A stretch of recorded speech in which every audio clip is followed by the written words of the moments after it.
अभी उन्हें तो तुमने केमिस्ट्री में तो अटेम्प्ट ही नहीं करे हैं, क्वेश्चन ही अटेम्प्ट नहीं करे ना फिजिक्स में ना केमिस्ट्री में, सिर्फ बायो पढ़ने के लिए बैठे हुए हैं।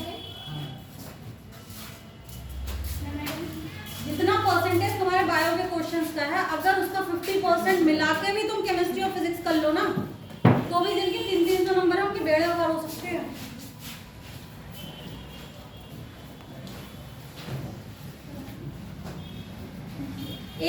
दो सब्जेक्ट पढ़ के मान लो जूलॉजी और बॉटनी के सिर्फ बायो के क्वेश्चन तुमने अटेम्प्ट कर लिए, कितने नंबर लोगे मैक्सिमम? फुल मार्क्स कितने आ जाएंगे तुम्हारे?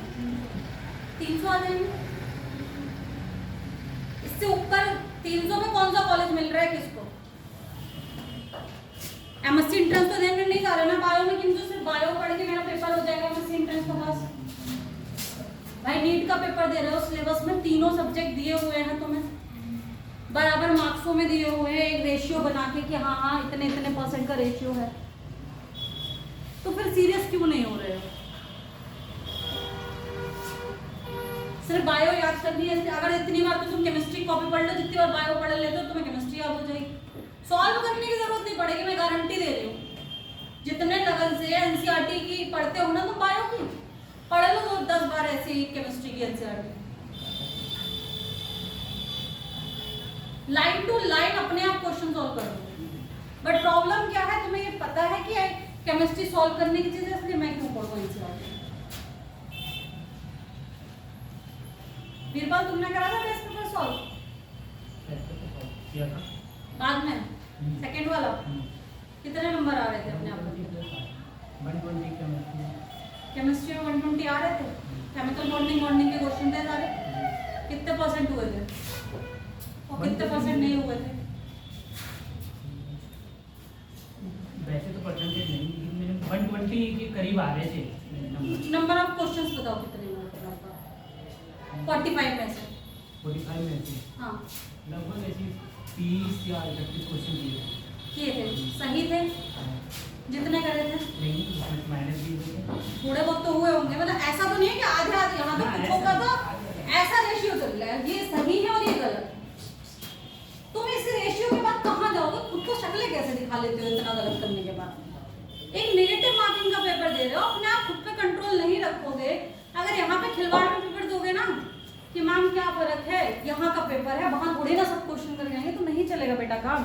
आदत एक चीज होती है बहुत बुरी, अगर तुमने टाइमिंग को सेट नहीं किया, अगर तुमने क्वेश्चंस को छोड़ना नहीं सीखा, तो तुम 110% पेपर में भी नेगेटिव लगाते हो।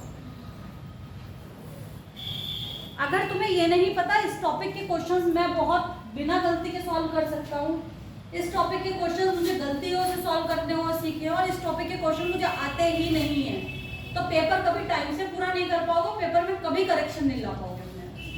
एक चीज समझ लो, जिस पेपर में भी नेगेटिव मार्किंग चल रही है वहां तुम्हारा सिर्फ एक काम है कि मुझे नेगेटिव मार्किंग रोकनी है।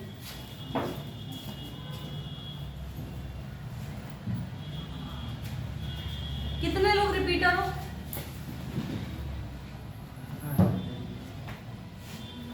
और तुम लोग भी अभी तक सीरियस नहीं हो रहे हो, अच्छी बात नहीं है बिल्कुल। तुम भले बैकअप के लिए बेटा कुछ भी कर रहे हो, बट तुम्हारे अल्टीमेट गोल तो नीट है, तभी तो यहाँ बैठे हुए हो ना। अब जब फर्स्ट ईयर इंटर वाले तो इस साल रिजल्ट देंगे नहीं बेचारे, कि उन्हें तो पेपर ही देने को नहीं मिलेगा। तुम लोग जो लोग पास आउट हो, एटलीस्ट तुम तो सीरियस हो। और जो लोग 11th में यहाँ आ गए, तुम्हारे पास तो बहुत अच्छा चांस है भाई, अपने 12th में अच्छे मार्क्स करो, उसके बाद नीट में अच्छे मार्क्स करो, तुम्हारे पास तो एक अपॉर्चुनिटी फुल मिल रही है ना तुम्हें। क्या क्या पढ़ा दिया अभी तक मैंने? अगर अभी तुम्हारा टेस्ट लूं, किसी भी एक चैप्टर जो तुम बता दो, कौन सा ऐसा चैप्टर है जो तुम्हें याद है? Chemical bonding. क्यों?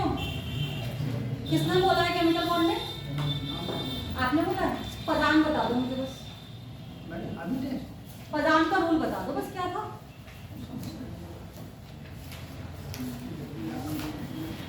थोड़ी देर सोच लो, 2 मिनट सोच लो, पदान क्यों हम क्या किसमें निकाल लेते हैं, मुझे पदान का मोटा मोटा बता दो कि ये मैम आयनिक बॉन्ड में कोवेलेंट बॉन्ड का नेचर देख रहे थे, कोवेलेंट बॉन्ड में आयनिक का नेचर देख रहे थे, ये होने पे ये था। क्वेश्चन नहीं पूछ रही हूँ मैं, सिर्फ मुझे ये बता दो पदान कब और क्यों वो अप्लाई कर रहे थे हम।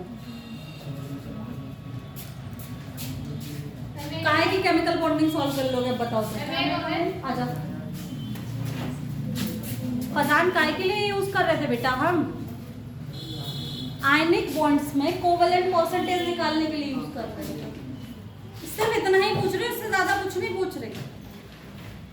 और अगर तुम्हें इतना नहीं पता इट मींस केमिकल बॉन्डिंग नहीं है तैयार।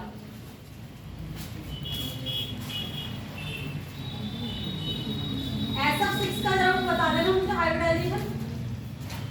लिखो SF6 का हाइब्रिडाइजेशन बताओ। बताओ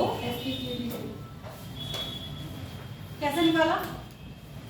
6 प्लस सल्फर के वैलेंस आइटम अपॉन 6 आया।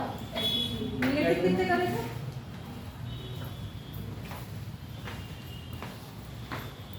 मतलब किससे पूछ के वो नेगेटिव करने की आवश्यकता महसूस हुई थी आपको? अगर वो उतने नेगेटिव नहीं होते, नंबर कितने होते? 80 और होते ना, कितने हो जाते टोटल? 80 तक पहुंच। अभी कितने हैं? शगुन अग्रवाल है ना, कितने मार्क्स हैं टोटल?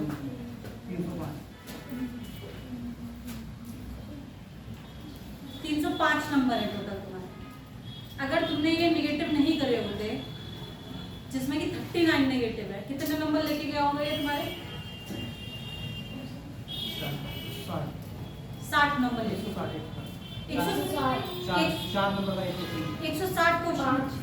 एक जाता है, मतलब एक गलत होने में 5 जाते हैं। 1/4 जाता है ना, 5 नहीं जाते।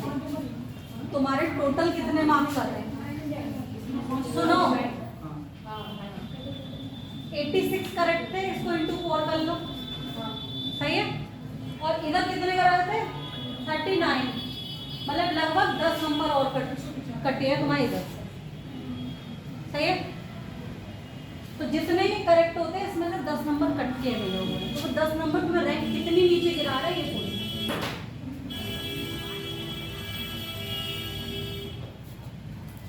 तुम लोग अपने नेगेटिव करते हुए हमेशा ये ध्यान रखो, अगर पॉइंटों में भी नंबर जा रहा है, रैंक जा रही है कम से कम 100 150 नीचे। और तुम में से एक भी रिवीजन नहीं कर रहा अगर तुम्हें ये हाइब्रिडाइजेशन ये भी नहीं पता। वाटर का हाइब्रिडाइजेशन कितना है? वाटर का हाइब्रिडाइजेशन कितना है?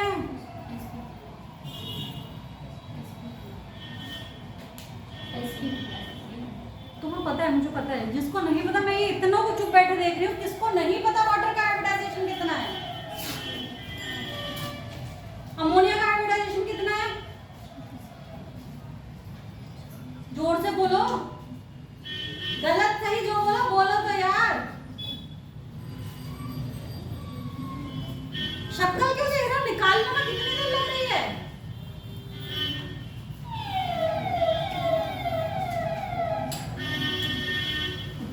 केमिकल बाइंडिंग के नोट्स पढ़े हैं दोबारा से जाके? क्यों ना? कॉपियां नहीं खुली होंगी। मॉलिक्यूलर ऑर्बिटल डायग्राम बना दो सबके सब फोटो का।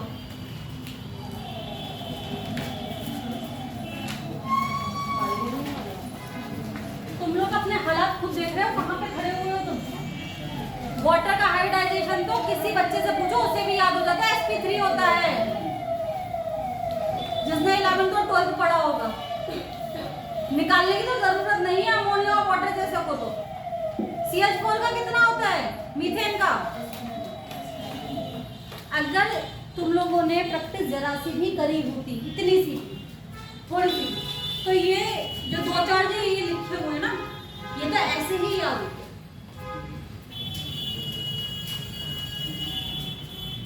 ना तुमने स्टेरिक नंबर वाले तरीके से तुमने हाइब्रिडाइजेशन निकालने की प्रैक्टिस करी है, और ना तुमने फार्मूला वाले से करी है। एक ने भी करी हो तो खड़े होकर कहो कि हाँ मैंने करी है मैम, जाके मैंने 10 भी निकाले अपने आप।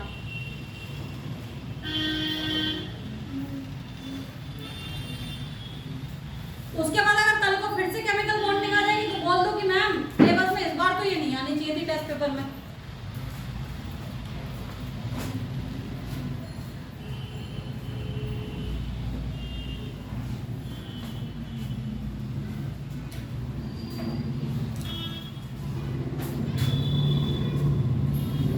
समस्या कहाँ पे आ रही है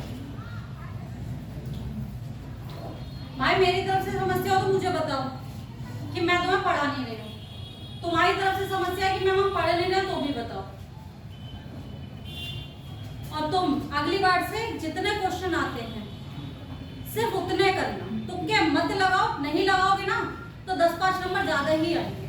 और अभी से आदत बना लो ना नेगेटिव छोड़ने की, तो पेपर में बहुत फायदा करेगी ये। भाई लोगों के सिलेक्शन ना पॉइंटों में रुके हुए होते हैं। 4 पेपर के सिलेक्शन सिर्फ 0.25 से रुके हुए हैं मेरे। और शायद उसकी वजह से 10 साल पीछे आके यहाँ पे खड़ी हुई हूँ। अगर सिर्फ एक नेगेटिव नहीं लगा होता जीवन में तो शायद आज मैं कहीं और होती हूँ। तो इसलिए मैं अभी समझा रही हूँ, बाद में रोने से बहुत बढ़िया है कि अभी से, अभी तुम इनिशियल स्टेज में हो, 2 टेस्ट दिए हैं तुमने, अभी से आदत डालो। दूसरे की गलती से हम सीख लेते हैं ना तो हमारा समय बच जाता है। सीखते सब है, मैं भी सीखी हूँ, तुम भी सीखोगे।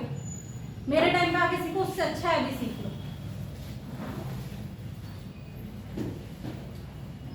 कहाँ पे थे हम लोग? कोई कर रहा है या नहीं कर रहा है? ये बॉन्ड ऑर्डर कितना आ रहा है इसका? O2 में बाउंड ऑर्डर कितना होता है? 2। इधर भी बैठे हुए आवश्यक लोग।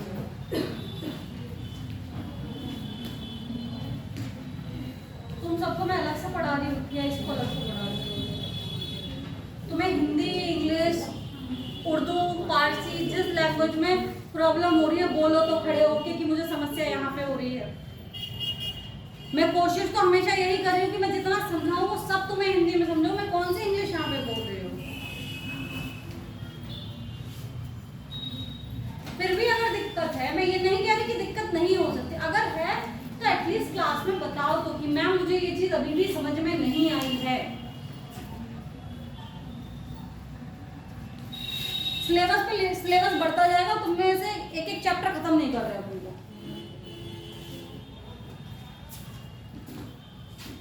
थर्मोडायनामिक्स में क्या क्या पढ़ा दिया था मैंने?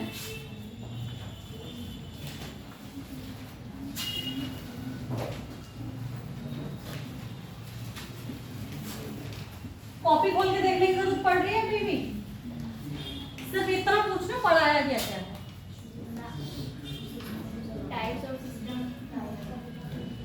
सिस्टम बताया था, सराउंडिंग बताई थी, यूनिवर्स बताया था और बाउंड्री बताई थी। It is a basic. सही है। टाइप्स ऑफ सिस्टम पे आए थे हम लोग, होमोजीनियस, हेट्रोजीनियस, कल 3 और पढ़े थे, close system, open system, isolated system. ये दोनों क्या थे? Same phase, different phase. सही है। क्लोज क्या था? मास का ट्रांसफर नहीं हो रहा था, एनर्जी का ट्रांसफर हो रहा था। सही है। ओपन दोनों का हो रहा था, आइसोलेटेड किसी का नहीं हो रहा था। इतना याद है। इसके बाद कहाँ पे आए थे हम लोग?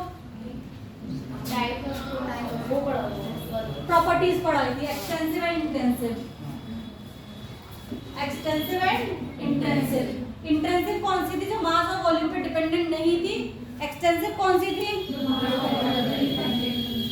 उसके बाद हमने क्या पढ़ा था?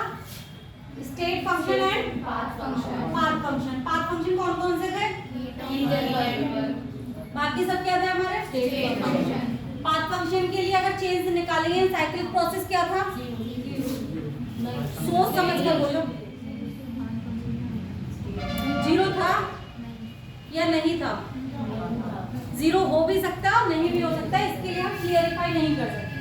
But for state function always क्या था? 0 था। क्या था? चेंज। अगर तुमसे पूछा जाए एंथैल्पी 0 होगी, पता नहीं। एंथैल्पी चेंज 0 होगा? हाँ होगा। समझे? उसके बाद क्या पढ़ाया? हीट के बारे में पढ़ाया था। किस किस टाइप की हीट पढ़ाई थी? 2 टाइप की हीट पढ़ाई थी। हीट क्या थी? फॉर्म ऑफ एनर्जी थी, डिसऑर्डर्ड फॉर्म थी, तुम्हारा पाथ फंक्शन थी, और क्या थी? हाँ, क्यू से रिप्रेजेंट हो रही थी। उसके बाद हमने 2 टाइप की हमने क्या पढ़ ली थी बेटा? हीट पढ़ ली थी, latent heat and sensible heat. Latent heat क्या थी? जिसमें हम फेस चेंज कर रहे थे बट हमारा टेम्परेचर कांस्टेंट रह रहा था, टेम्परेचर में चेंज नहीं आ रहा। सेंसिबल हीट कहाँ पे हो रही थी? जहाँ पे हमारा फेज में चेंज नहीं आ रहा था, सिर्फ हमारे किस में चेंज आ रहा था? टेम्परेचर में चेंज आ रहा था। उसके बाद QL का फॉर्मूला, Q का और L का फॉर्मूला क्या था? Q is equal to ml। इसका वो क्या थी? यूनिट क्या थी? जूल। L की यूनिट क्या थी? जूल केजी पर मोल। Q बराबर ml था हमारा, ठीक है। इसकी जब जूल आनी है तो इसकी यूनिट क्या आएगी? जूल केजी आ सकती थी, जूल ग्राम आ सकती थी, और जूल मोल आ सकती थी पर मोल। सही है, ठीक है। क्योंकि हमें क्या इसकी यूनिट को कैंसिल आउट करना है, तब हमें सिर्फ जूल रह जाना। उसके बाद हमने सेंसिबल हीट की बात करी थी। सेंसिबल हीट क्या था बेटा? भाई इधर वालों से भी मैं बोल रही हूँ, जब मैं तुम्हें रिवाइज कराया करूँ ना तो मुंह खोल के बोला करो। जब 3 बार किसी चीज को हम लोग बोलते हैं ना तो वो चीज हमारे दिमाग में आने लगती है। मैं रोज यहाँ चैप्टर शुरू से सिर्फ इसीलिए शुरू कराती हूँ तुम्हें कि मैं बार बार बोल रही हूँ, तुम लोग साथ में अगर उसे रिटर्न भी करोगे ना तो तुम्हें याद होगा। सेंसिबल हीट क्या थी बेटा? बताओ। सेंसिबल हीट क्या बोली अभी मैंने? अभी बोल के हटी है ना, फेज चेंज नहीं होती। तो इतनी बात बोलो ना सब लोग कि सेंसिबल हीट में टेम्परेचर चेंज होता है, फेज चेंज नहीं होती। कॉपी देख के बोलो, बिना देखे बोलने को नहीं बोल रही, बट एटलीस्ट जब हम रिवाइज कर रहे हुआ करें ना तो हर इंसान एक बार कॉपी में उस चीज पे नजर डालो और बोलो उस चीज के लिए। रिवीजन इसीलिए कर रहे हैं कि जिससे तुम्हें याद हो जाए। देखो थर्मोडायनेमिक्स बिल्कुल डिफिकल्ट नहीं आएगी, सही है। थर्मोडायनेमिक्स में छोटी छोटी चीजें आएंगी। साइन पे हमारा क्वेश्चन गलत होगा, यूनिट्स पे हमारा क्वेश्चन गलत होगा, फॉर्मूला बहुत सारे हैं उन्हें याद करने में हमारा क्वेश्चन गलत होगा। छोटी छोटी चीजों पे जैसे साइक्लिक प्रोसेस में ये 0 होता है, पूरा क्वेश्चन 4 घंटे भी सॉल्व करोगे तब जाके 0 आएगा, और तुम्हारे किसी का सिर्फ 1 सेकंड में वो 0 आ जाएगा। पेपर सॉल्व करते टाइम दिमाग लगाने की जरूरत होती है कि पेपर को सॉल्व हम कैसे करते हैं।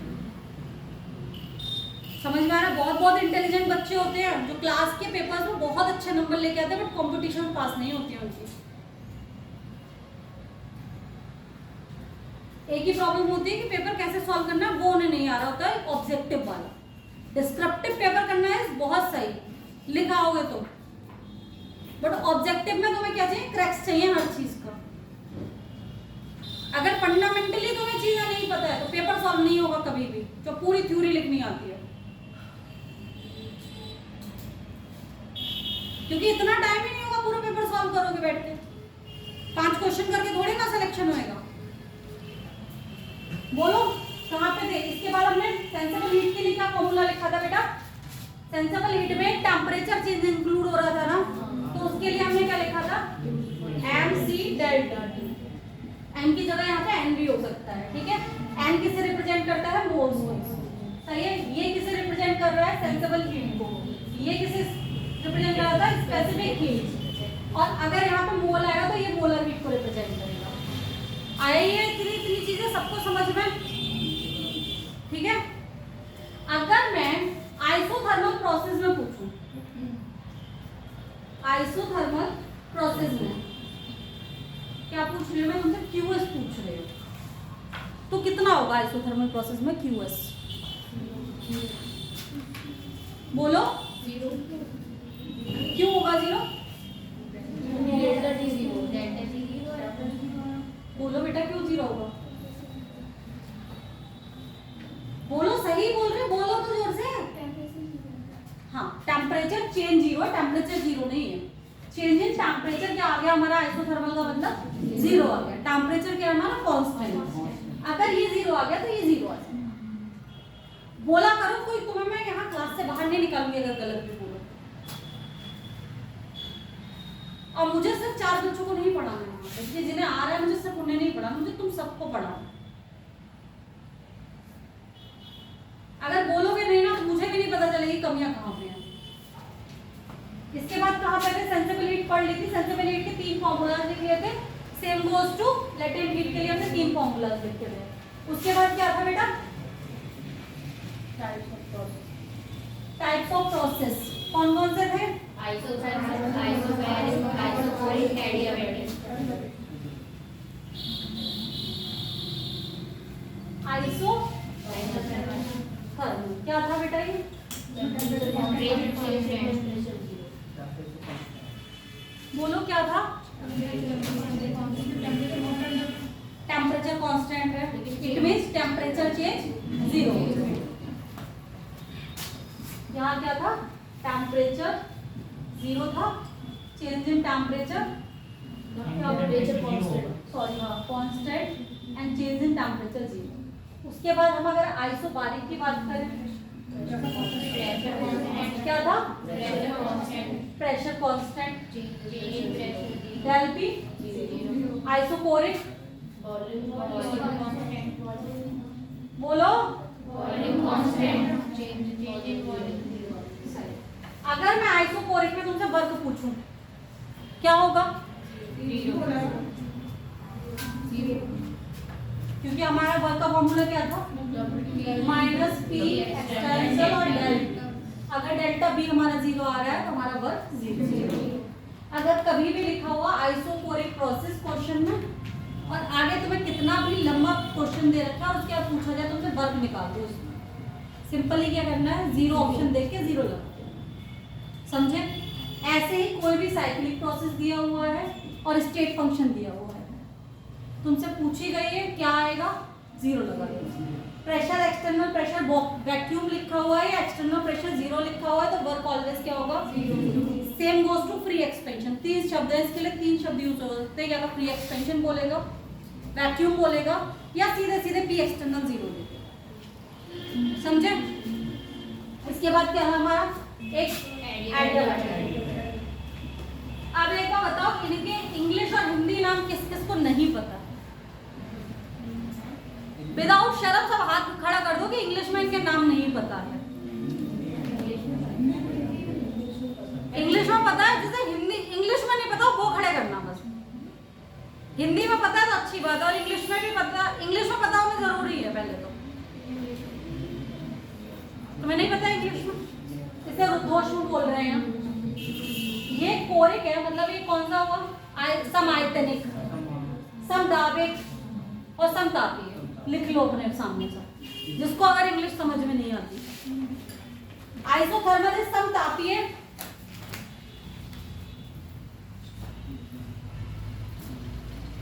आइसोबारिक इज समदाबिक, आइसोकोरिक इज समायतनिक एंड एडियाबैटिक इज रुद्धोष्म।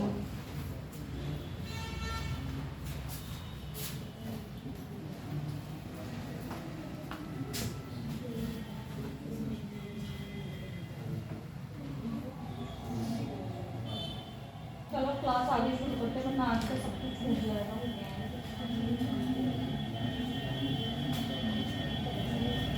हम लोग कल इंटरनल एनर्जी पे थे ना, इंटरनल एनर्जी कौन सी एनर्जी की बेटा, कल मैंने इंटरनल एनर्जी की डेफिनेशन लिखवा दी थी, कितना करा दिया था, जरा मुझे एक मिनट कॉपी दिखा दो, मैं उसके आगे थोड़ा बढ़ जाऊँ।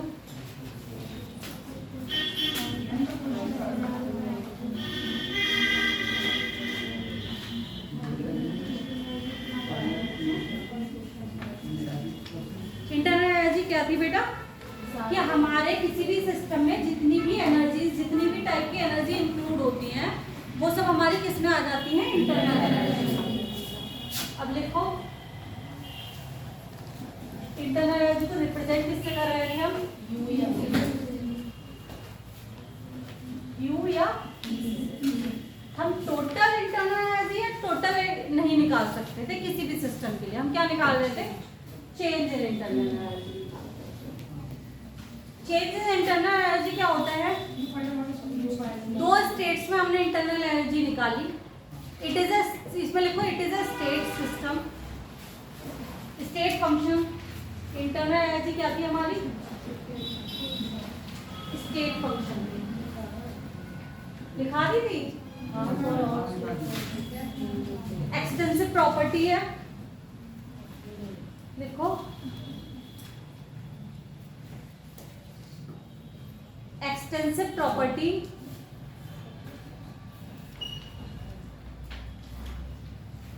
does not depend on path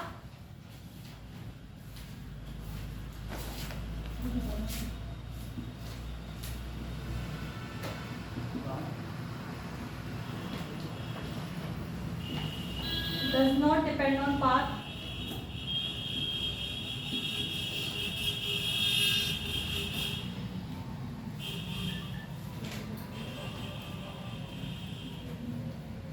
or cyclic system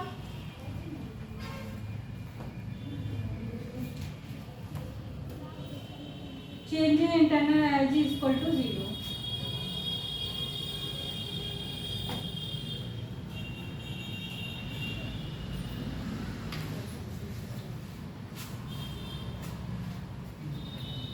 देखो डेल यू बराबर you final minus you initial.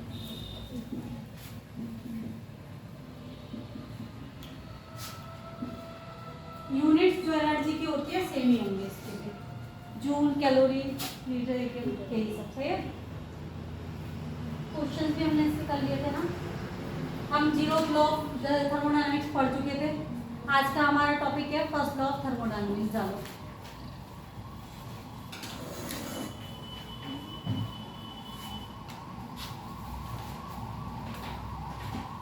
देखो फर्स्ट लॉ ऑफ थर्मोडायनामिक्स,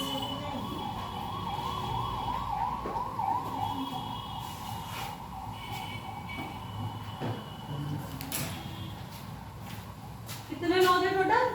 हाँ, तो हम इसमें अभी दूसरा वाला पढ़ रहे हैं, ठीक है। First law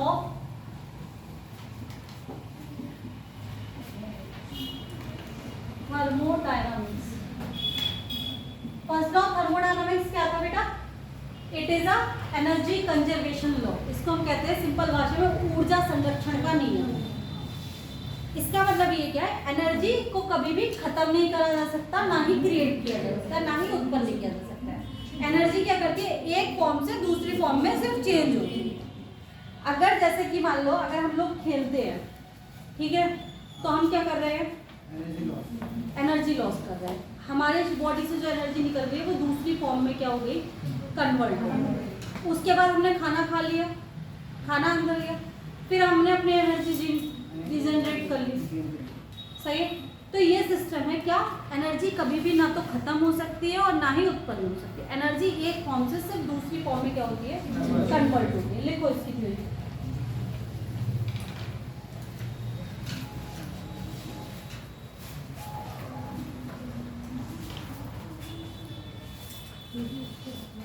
It is simple law of energy conservation। जैसे एनर्जी कंजर्वेशन समझ में आया, नीचे लिख लेना ऊर्जा संरक्षण।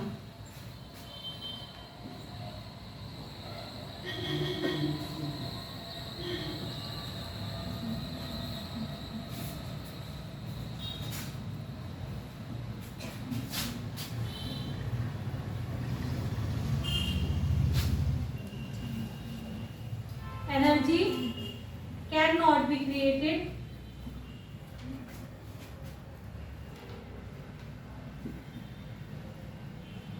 or distorted,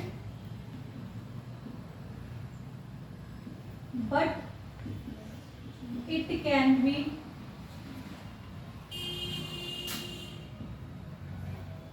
transformed from one form to another।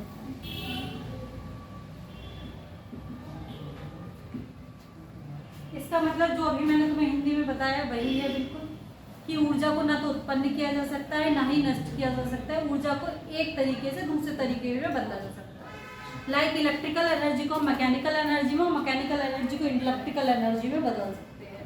Same goes to chemical energy को इलेक्ट्रिकल एनर्जी में एंड इलेक्ट्रिकल एनर्जी को हम केमिकल एनर्जी में बदल सकते हैं। सेम अगर हम किसी चीज को ऊर्जा दे रहे हैं तो वो सिर्फ दो तरीके से कन्वर्ट हो सकती है, एक तो वर्क के फॉर्म में, दूसरा हीट के फॉर्म में। तो देखो यहाँ क्या था, U बराबर डेल U बराबर Q प्लस W। ये हमारा क्या है, first law of thermodynamics.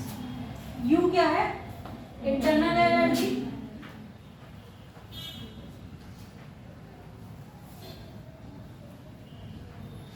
Internal energy क्या हुई, टोटल एनर्जी जो हमारी थी। कोई भी व्यक्ति उसे दो रूपों में कर सकता है, एक हम कोई काम कर ले, दूसरा एनर्जी। बस इस फॉर्मूले को हमेशा लगाते हैं, बहुत सिंपल सा फॉर्मूला है और बहुत सारे क्वेश्चन इससे करने को मिलेंगे। हमें क्या ध्यान रखना है बेटा, क्या ध्यान रखना है, साइन करना है। एक बार फिर से यहाँ पे तुम अपना साइन कन्वेंशन लिख लो जिससे कि याद रहे। अगर हम एनर्जी को एब्जॉर्ब करेंगे, अगर हीट को एब्जॉर्ब करे जाएंगे तो हीट पॉजिटिव होगी, लिखो हीट एब्जॉर्ब तो हीट पॉजिटिव, सही है। हीट रिलीज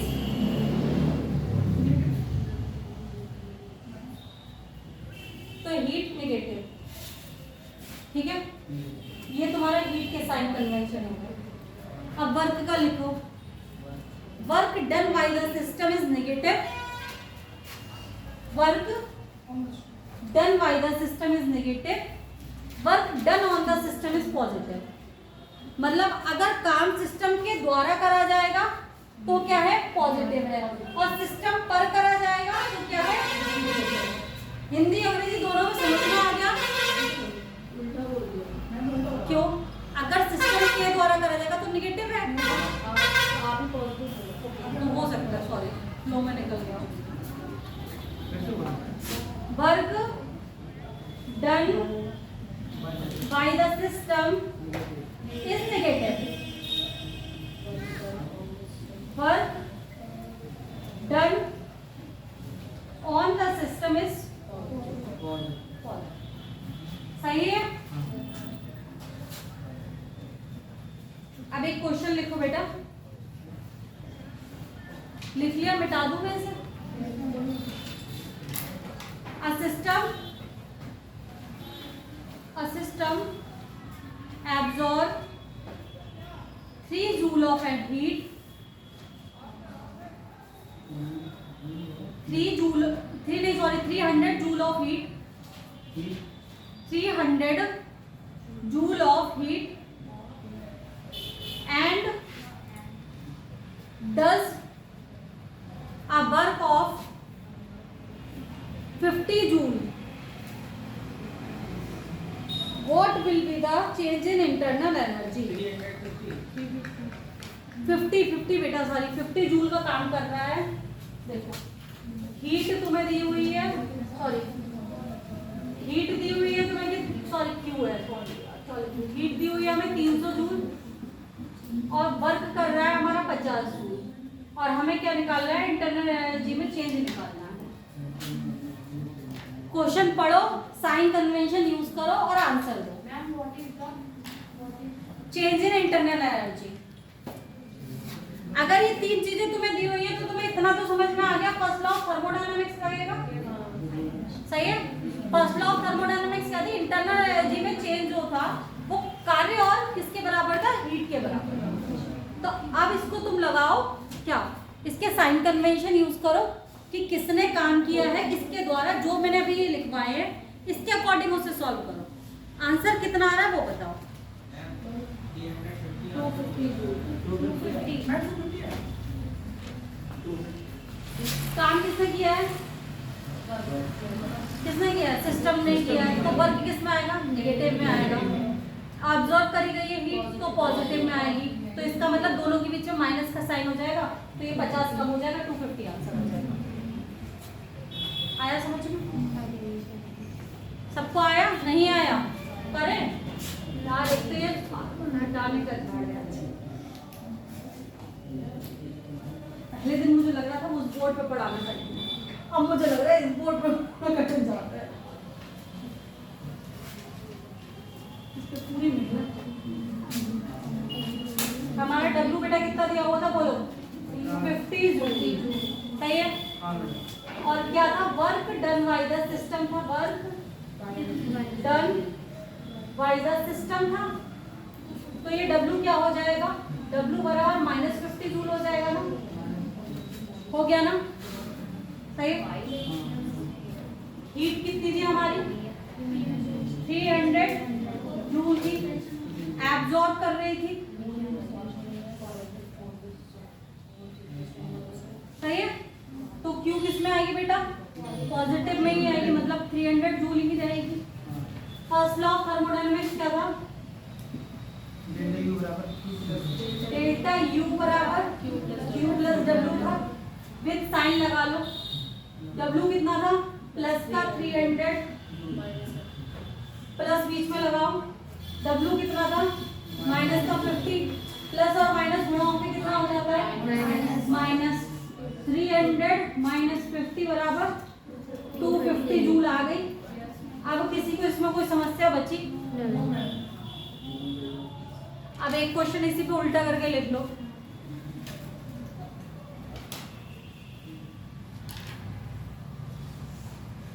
इसमें लिखो W बराबर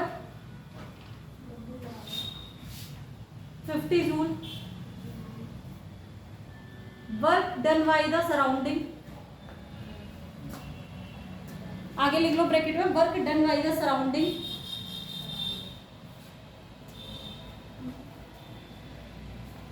हीट बराबर लिखो 300 जूल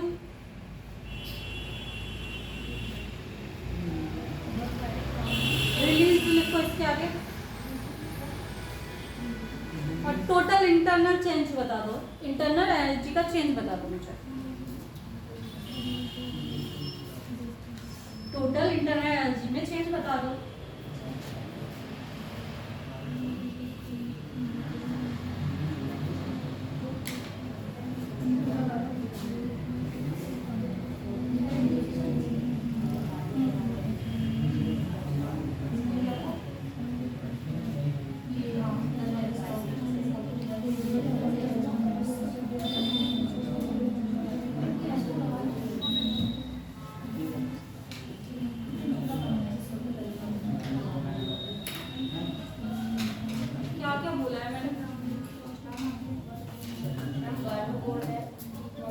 एक सेकंड सुनो तुम सबने जिन 350 निकाला उन्होंने गलती कहा बाय द सराउंडिंग है बाय द सराउंडिंग का मतलब क्या होगा ऑन द सिस्टम है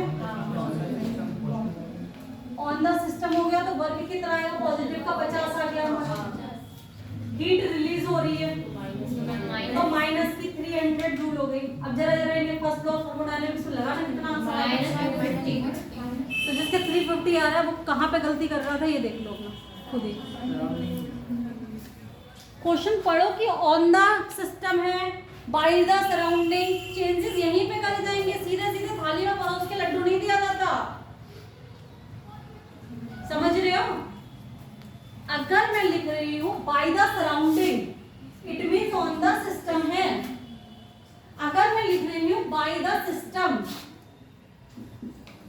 it means on the surrounding है समझ रहे हो या नहीं।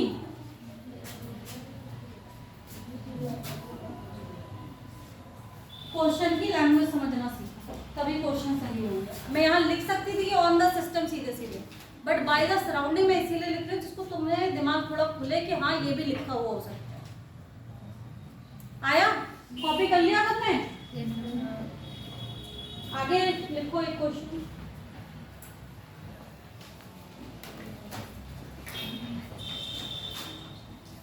Identify the state function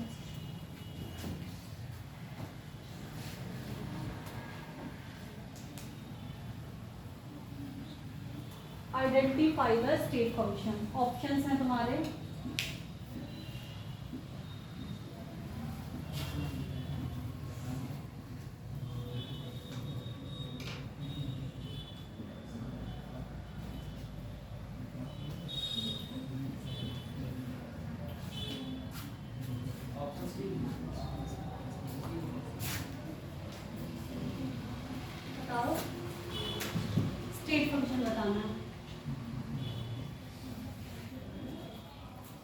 function क्या था? स्टेट फंक्शन ये क्या है? ये क्या है? हीट है, सिर्फ साइन चेंज। ये क्या है? Change in internal energy is a state function. अगर तुमसे कभी भी एक ऑप्शन आ जाए तुम्हारे पास, एक ट्रू जैसे वो आता है एसोसिएशन और रीजन वाला या ट्रू एंड फॉल्स वाला, अगर उसमें तुमसे पूछा जाए तो 5 फंक्शंस को जोड़ने पे हमें स्टेट फंक्शन मिलता है या नहीं मिलता, तो ट्रू आएगा ना कि 2 स्टेट फंक्शंस, 2 5 फंक्शंस को जोड़ने पे हमें एक स्टेट फंक्शन मिलता है, क्योंकि 5 फंक्शन हमारे पास सिर्फ 2 ही हैं, तो ये ऑलवेज ट्रू हो सकता है। आया समझ में? बढ़े आगे? इतने में अभी तक तो किसी को कोई समस्या नहीं हुई है। अभी भी हिंदी, अंग्रेजी, गणित, जो प्रॉब्लम हो प्लीज मुंह खोल के बोलिए। कितने नंबर है? टेस्ट दिया था? Very good. कितने नंबर आए थे? लगाया था खुद से? लगाया। कितने नंबर आए थे? 100। केमिस्ट्री में गलत कितने करे थे? सही वाले 100 आए थे ना, तो सही है। जितने लोगों ने अगर नेगेटिव किसी ने एक भी नहीं किया है ना, और उसके अगर 5 नंबर भी आ रहा है, तो वो मेरी नजर में शायद उससे अच्छा है जिसके 300 आ रहे हैं और जिसने बढ़िया नेगेटिव करे, क्योंकि तुम्हारा मेन काम क्या है? अपने नेगेटिव्स को बचाना। यहाँ तुम्हारे हालात सिर्फ इसी बात पे देखे हैं। जितने दिन तक नेगेटिव, जिस दिन जिसने एक भी नेगेटिव नहीं किया उसके मार्क्स एक अच्छे होंगे, तो उसे प्राइज मेरी तरफ से मिल जाए। बायो में करो, केमिस्ट्री फिजिक्स में करो, तुम्हारी अपनी प्रॉब्लम। मेरी केमिस्ट्री में नेगेटिव भाई ये थोड़ी ना होते हैं कि 50 गलत है और 20 सही है। 20 सही है, 2 गलत है, मैं एक्सेप्ट कर लूं, ठीक है? नहीं, 20 में 5 का रेशियो कितना हो रहा है, समझ रहे हो? 1/4 तो गलत करके आ रहे हो तुम। क्यों करके आ रहे हो? किसने कही तुम्हें? अगर 80% भी क्वेश्चन है, 20% नहीं होता, छोड़ दो। अभी यहाँ पे रैंक थोड़ी ना बन रही है तुम्हारी। क्यों कर रहे हो? पेपर के टाइम में पेपर का देखेंगे अभी।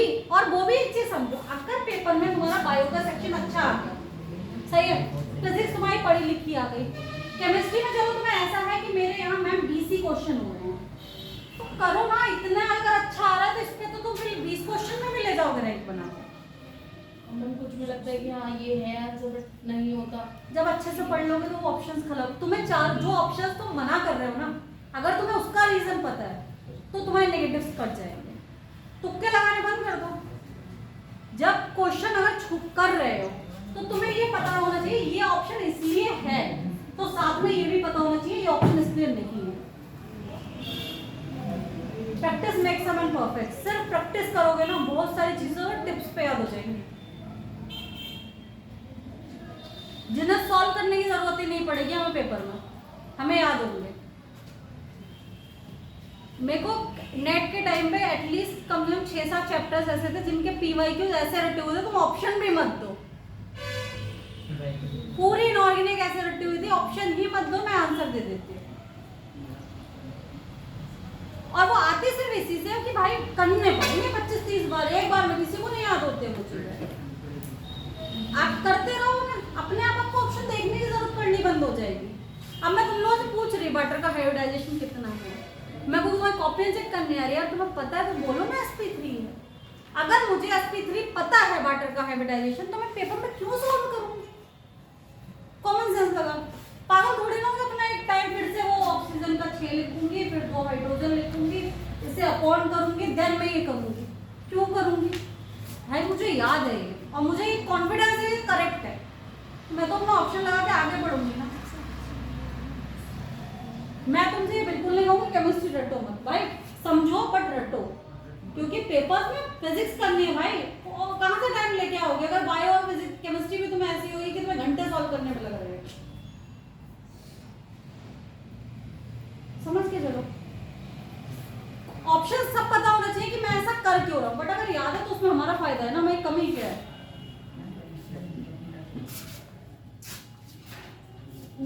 क्वेश्चन कर रहे थे ना, ये वाला हो गया था, अब लिखो अगला question.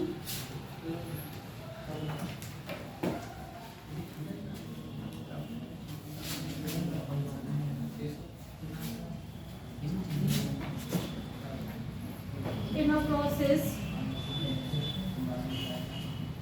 701 rule of heat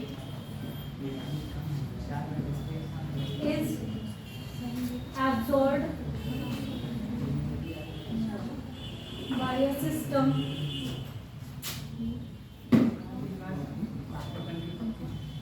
and 394 rule of work is done। हाँ बेटा क्वेश्चन में लिखो, by a system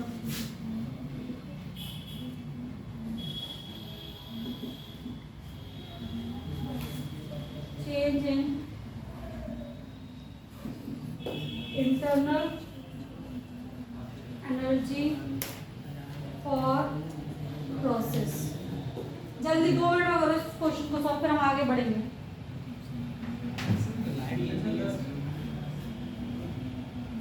सिर्फ साइन कन्वेंशन याद रखो। 700 हीट कितनी दी हुई है, क्यों दिया हुआ है तुम्हें, 701 एब्जॉर्ब हो रहा है, सही है। 307 और तुम्हारा ये क्या दिया हुआ है, हमें वर्क क्या दिया हुआ है, 394, सही है। ये क्या हो रहा है, work done by the system, bye the system है, सही है। तो ये नेगेटिव आ जाएगा और ये पॉजिटिव, इसको इसमें से घटा दो, तुम्हारा इंटरनल एनर्जी का चेंज आ जाएगा। करो जल्दी से, बताओ ऑप्शन कितना है। इतनी देर मत लगाओ, जल्दी से फॉर्मूला लिखो विद साइन, जल्दी जल्दी लिखो और बताओ। 307 निकल जाए, इनमें से एक की आवाज आ रही है, बढ़ जाऊंगा के बताओ।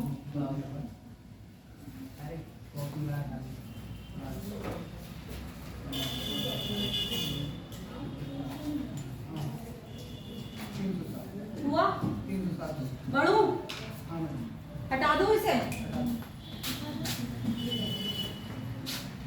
फिर अब डालो। अभी एक कुछ मोर कर दे रहे हैं लाइट नहीं आ रही आज क्या?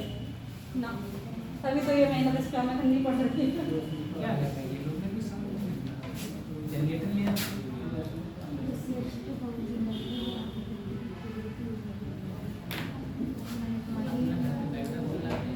लिखो यार, ये क्वेश्चन इंपॉर्टेंट है। लिक्विड इन है,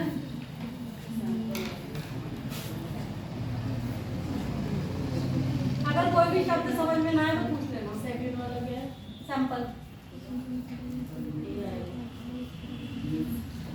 लिखो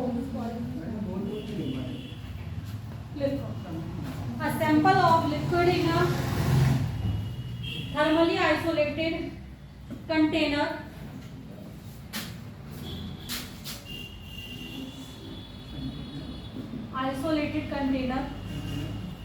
लिख लिया, is stirring STIRRED for 2 hours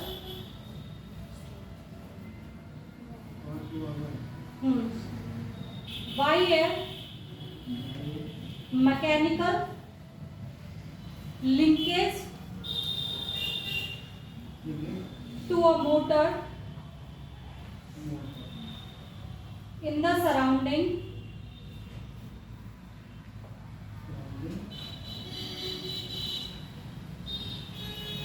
for the process। तुम्हें ऑप्शंस लिखने हैं, वो बताना है कौन सा ऑप्शन सही है, ठीक है।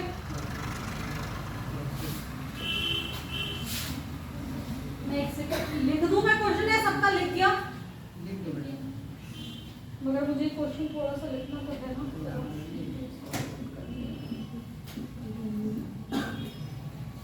अब इसके ऑप्शंस लिखो। W is less than 0, Q is equal to 0, then U is equal to 0. B, W is greater than 0, Q is equal to greater than 0, del U is equal to greater than 0, C बराबर W is equal to 0। अभी तक अगर किसी ने भी इस question का सही सही आंसर दे दिया तो मुझे लगेगा कि तुम लोग कुछ पढ़ रहे हो, और ऐसे व्यक्ति बिल्कुल भी इस क्वेश्चन का आंसर ना दें जिसने पहले से चेक कर रखा हो, क्योंकि उसको कुछ नहीं मिलने वाला।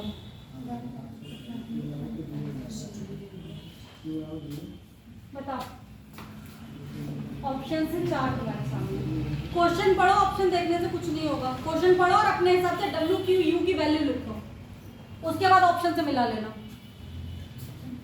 सिस्टम कौन सा दिया हुआ है?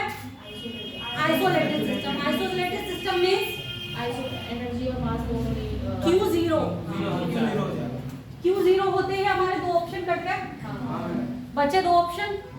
करो, आगे पढ़ो, दो में करो, कौन सा आ रहा है? W ज्यादा होगा या W कम होगा? 0 से मतलब पॉजिटिव होगा या नेगेटिव होगा, बस इस पे है पूरा।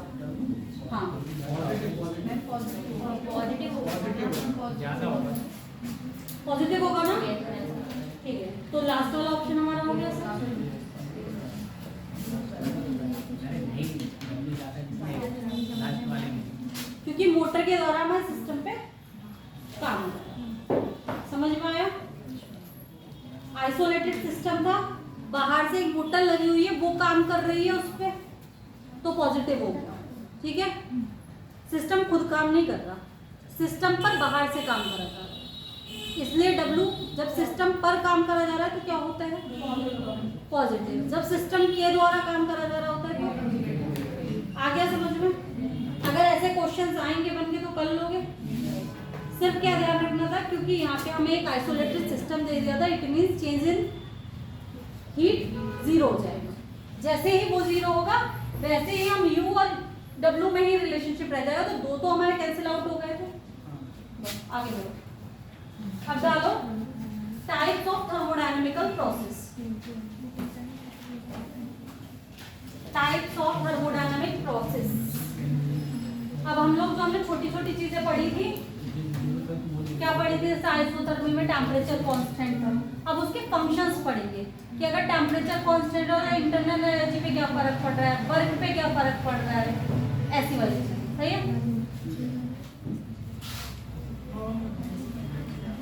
ये बताओ, अभी तक जितनी थर्मो हमने पढ़ ली, ये समझ में किस किस को आ गई है कि अगर इससे क्वेश्चन आएंगे तो वो गलत नहीं हो रहा है?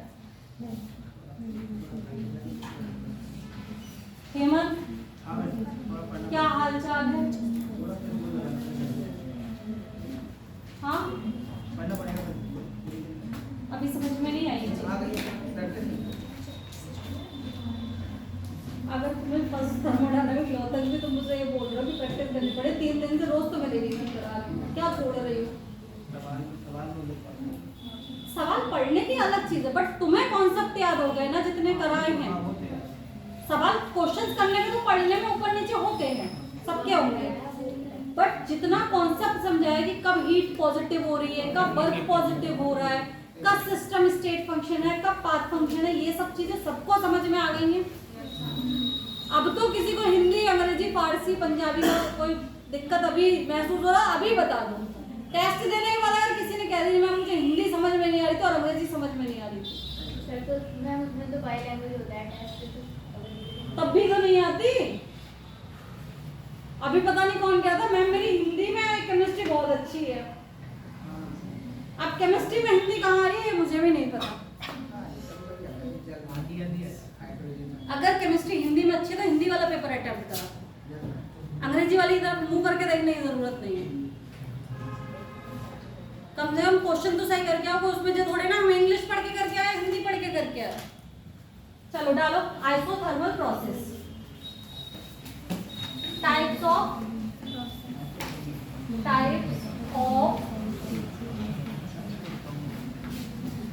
जल्दी जल्दी करना क्योंकि ये खत्म करने हैं मुझे। थर्मोडायनामिक प्रोसेस, एक्चुअल में इससे बता प्रोसेस क्या होता है।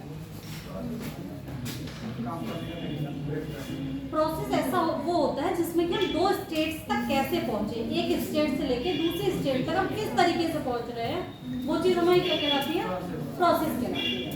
अब वो कितने टाइप के हो सकते हैं, हमने जनरली 4 टाइप के पढ़ लिए। कौन कौन से? अब हम आइसोथर्मल प्रोसेस की बात कर रहे हैं, जिसकी बेसिक नॉलेज हमें ये पता है कि आइसोथर्मल प्रोसेस में क्या होता है बेटा, टेम्परेचर हमारा कांस्टेंट होता है, मतलब डेल टी चेंज हमारा 0 होता है। सही है, इतनी चीज हमें पता है। अगर अब हम इसी को बात करें किसके लिए, आइडियल गैस के लिए, अगर मैं आइडियल गैस इक्वेशन लिखूं, अगर मैं इसे अप्लाई करूंगी आइडियल गैस इक्वेशन पे, आइडियल गैस इक्वेशन क्या होती है, पीवी बराबर एनआरटी। अगर मैं कोई सैंपल ले रही हूँ, ठीक है, एक ही सैंपल है, एक सिस्टम है जिसका मैं स्टेट चेंज देख रही हूँ प्रोसेस में, इट मीन्स उसके मोल्स क्या होंगे, हमारे कांस्टेंट होंगे। आर ऑलरेडी हमारा कांस्टेंट ही होता है, पीवी क्या आ गया हमारा कांस्टेंट आ गया। तो हमारे पास एक चीज आ गई, पीवी बराबर आ गया, समझ में आया। यहां से हमें एक फॉर्मूला मिलता है P1 V1 बराबर P2। इन अदर फॉर्म हम इसे कैसे लिख सकते हैं, P1 अपॉन P2 बराबर P2 अपॉन V1। लिखो इसे,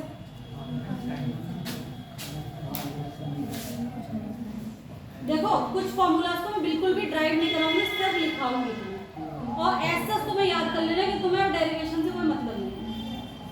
जो सिंपल चीज है तो मुझे लगता है कि हाँ इतनी देर में हो रही है, उनको मैं वैसे लिखा दे रही हूँ कि जैसे पूरा प्रोसेस करके तुम्हें दिखा दिया, बट कुछ चीजों के हम प्रोसेस नहीं करेंगे।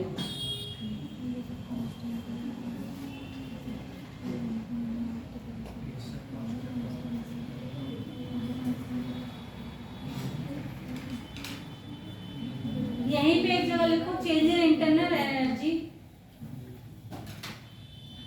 इन आइसोथर्मल प्रोसेस 0, और चेंज इन इंटरनल एनर्जी का एक फॉर्मूला लिखो,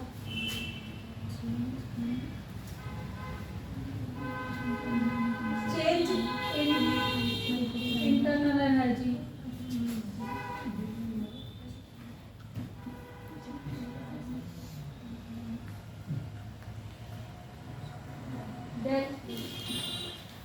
इसको हम किससे रिप्रेजेंट करते हैं, change in heat with respect to temperature at constant volume. Internal energy को हम किससे रिप्रेजेंट करेंगे, dq upon dt at constant volume. Change in heat with respect to temperature at constant volume is called internal energy.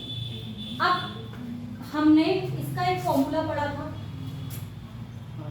क्या पढ़ा था heat का formula, NC/dt पढ़ा था। या तो हम इसे डेल टी लिख दें या dt लिख दें, बात सोच सेम ही होती है ना। ये चेंज इन टेम्परेचर ही तो दिखा रहा होता है, सही है, ये बड़े चेंज को दिखा रहा होता है, ये छोटे चेंज को दिखा रहा होता है, होता यही है सेम से। अगर मैं इसे कांस्टेंट वॉल्यूम पे ले रही हूँ तो मैं इसे क्या लिख देती हूँ, CV। लिखो इंटरनल एनर्जी बराबर डेल U बराबर NCV/dt।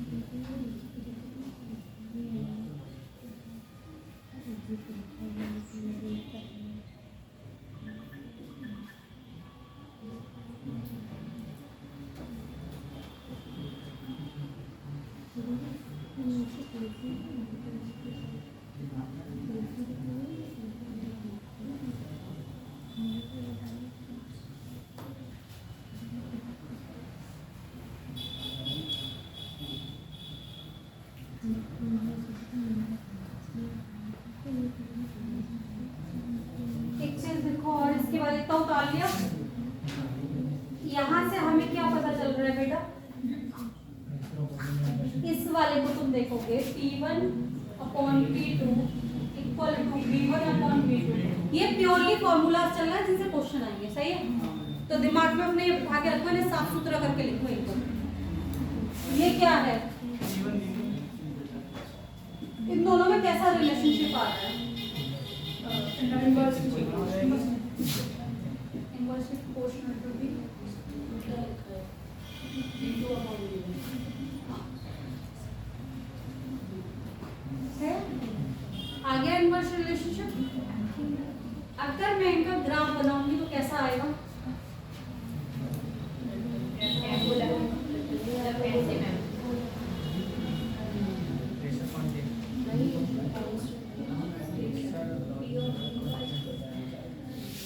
ये था हमारा at constant temperature and moles, ठीक है। इतना लिख लिया, मैं तुम्हें मिटा के इसका ग्राफ भी बना के दिखाऊंगा। एक मिनट, इधर का तो लिख लिया होगा ना?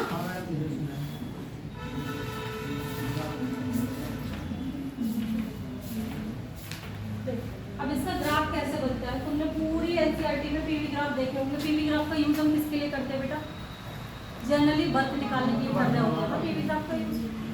तो प्रेशर और वॉल्यूम में जब ग्राफ बनता है तो वो कैसा आता है? इसको क्या बोल रहे होते हैं? आइसोथर्म। क्योंकि ये किस पे आया है? कांस्टेंट टेम्परेचर, तो इसको क्या बोलेंगे हम? आइसोथर्म। अब इसके बाद इसमें एक चीज और आती है, अगर मुझे इसका स्लोप निकालना होगा तो हम क्या करेंगे? अगर मुझे इसका तुमसे मतलब एक वो दे रखा है, पीवी ग्राफ दे रखा है, और पीवी ग्राफ का तुमसे स्लोप पूछा जाएगा तो क्या करोगे? डिफरेंशिएशन करोगे। पीवी बराबर कांस्टेंट। अब क्या करते हैं, एक बार पी को हम सिंपल रखते हैं, वी का डिफरेंशिएशन करते हैं, प्लस पी का डिफरेंशिएशन करते हैं, बी को नहीं करते हैं, और कांस्टेंट का डिफरेंशिएशन कितना होता है? 0। ठीक है।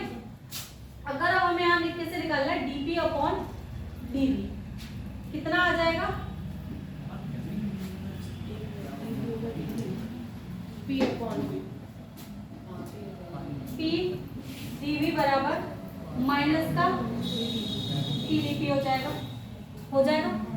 अगर अब मैं तुमसे पूछूं तो मुझे dp/dv बता दो तो क्या आएगा? Minus P by V. Plus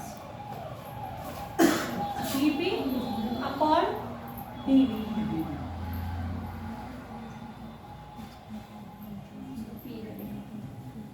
कितना आ गया?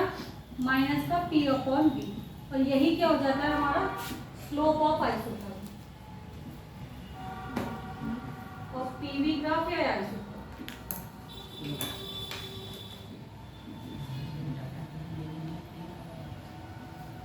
अगर मैं अलग अलग टेम्परेचर दूं तो ये स्लोप्स अलग अलग आएंगे।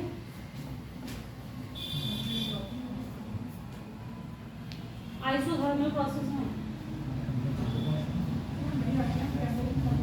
टेम्परेचर कांस्टेंट है तो क्यों अलग अलग है? अब लिखो, अगर मैं आइसोथर्मल प्रोसेस पे फर्स्ट लॉ ऑफ थर्मोडायनामिक्स को अप्लाई करूंगी तो मुझे क्या मिलेगा? First law of thermodynamics on isothermal process, तो मेरा डेल यू बराबर क्यू प्लस डब्ल्यू था, ठीक है।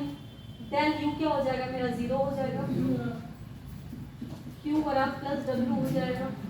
तो जब क्यू पॉजिटिव होगा तो हमारा डब्ल्यू नेगेटिव होगा, और जब डब्ल्यू पॉजिटिव होगा तो हमारा क्यू नेगेटिव होगा। तो यहाँ से हमें क्या पता चलिए कि अपोजिट साइंस रखती है हमारी क्या? हीट और वर्क।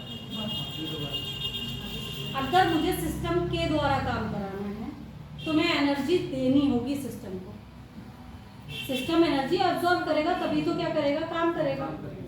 क्योंकि हमारे लिए क्या कांस्टेंट रखना है? इंटरनल एनर्जी को कांस्टेंट रखना है।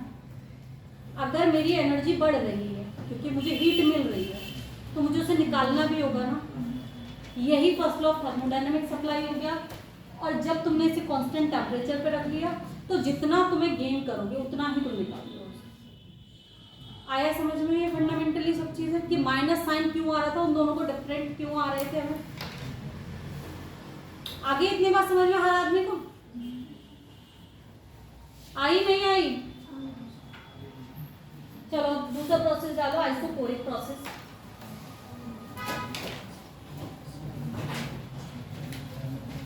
आइसोकोरिक प्रोसेस देखो, अब स्टेट फंक्शंस वाला चैप्टर हमारे में नहीं है शायद सिलेबस में। स्टेट फंक्शंस अब नहीं, स्टेट्स ऑफ मैटर नहीं है, बट ये थर्मोडायनामिक्स में भी आ जाता है और ये बॉयल्स लॉ है, इसलिए इससे क्वेश्चन अभी भी आ सकता है तुम्हारे चैप्टर में, समझे? तो ये थर्मोडायनामिक्स में भी अप्लाई हो रहा है, क्योंकि हम कहीं ना कहीं टेम्परेचर कांस्टेंट कर दे रहे हैं जब आइडियल गैस का, तो P1 हमें क्या मिल जा रहा है, P inversely proportional to B मिल जा रहा है। यही तो बॉयल्स लॉ था, at a constant temperature pressure inversely proportional to volume, यही बॉयल्स लॉ था। अब वो इस तरीके से भी बॉयल्स लॉ का क्वेश्चन दे सकता है, तो इसे अलग से अच्छे से सब पूरे जितने ये तुम्हें क्या लिखवाए गए हैं, जो फॉर्मूला लिखा गए हैं, इन्हें साफ साफ करके एक कॉपी पे लिखना। थर्मोडायनामिक्स के सारे फॉर्मूला ही इंपॉर्टेंट है। लिखो isochoric process, B constant, volume constant, change in volume constant, हाँ sorry change in volume is 0 लिख रही हूँ, अभी आएगा मुझे ये अपने दिमाग में, बार बार बोल बोल के मेरा भी तो सब दिमाग उल्टा हो जाता है।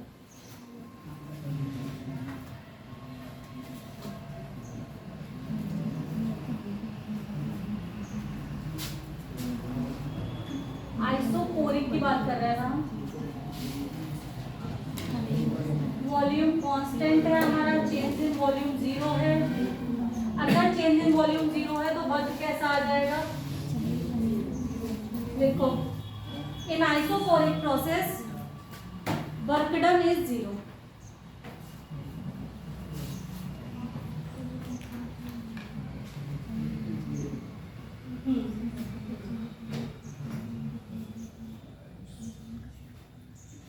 लिख लिया?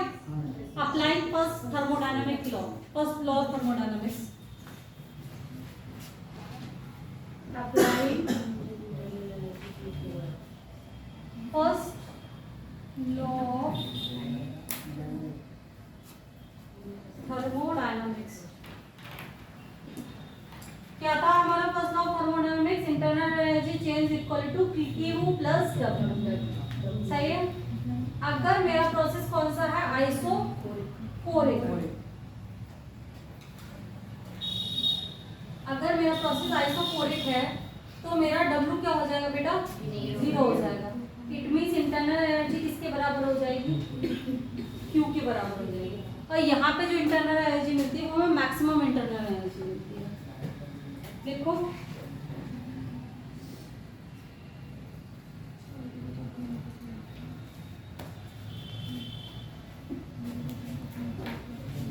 एट कांस्टेंट वॉल्यूम है, देखो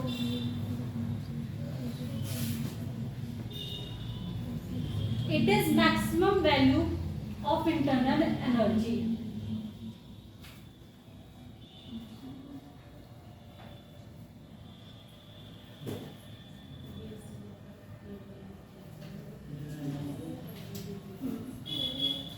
for ideal gas, अब लिखो for ideal gas। ये सारा हम क्या कर रहे हैं, ये पता चल रहा है तुम्हें क्या कर रहे हैं हम ये सब चीजें जो पढ़ रहे हैं, अगर हम इसे अपने शब्दों में बोलेंगे तो इस समय हम क्या कर रहे हैं,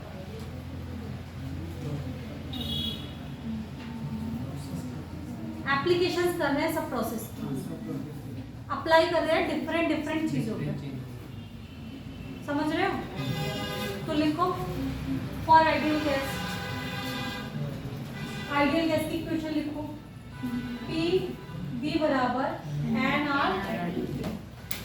मेरे पास वॉल्यूम क्या है, कांस्टेंट है, मोल्स क्या है, कांस्टेंट है, R क्या है, P directly proportional to D। हो गया? तो लिखो P1 upon P2 is equal to T1 upon T2। ये कौन सा लॉ था? मोल कॉन्सेप्ट में भी हमने पढ़ा है। ये कौन सा लॉ था बताओ? गैलुसाफ।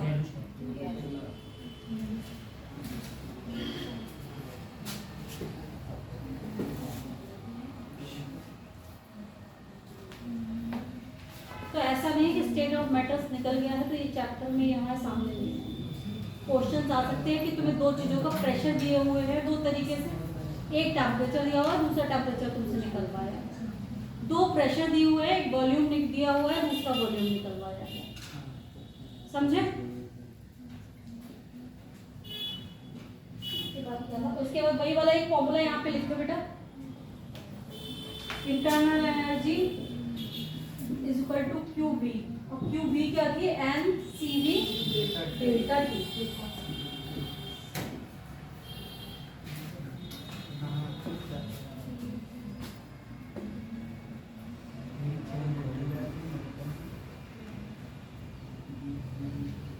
अब लिखो इसके बाद फिर एडियाबैटिक प्रोसेस डालना। सीबी को बोल, हाँ पहले सीबी को लिखो यहाँ पे। इसका ग्राफ इतना ज़्यादा पूछते नहीं है, तुम्हारे में जो ग्राफ इंपॉर्टेंट है वो पीवी ग्राफ इंपॉर्टेंट है। वैसे अगर हम इसको भी निकालेंगे तो सेम गोज टू, चलो करना चाहो तो कर ले रहे हैं। इससे निकालो del U equal to CV से जब हम इसको डिफरेंशिएट करेंगे तो हमारा आ जाएगा with respect to temperature D U upon D T at constant volume equal to CV आ जाएगा ना। ये कांस्टेंट है, सीवी बराबर कितना आ जाएगा?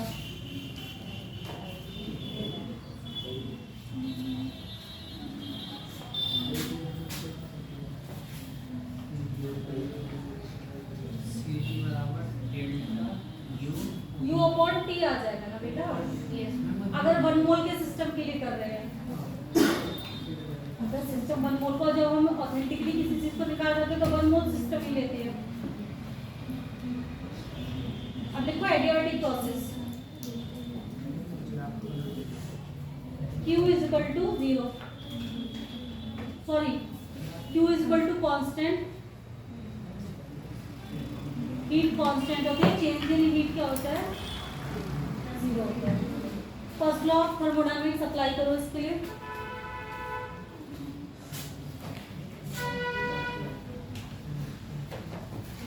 एडियाबैटिक प्रोसेस क्या था?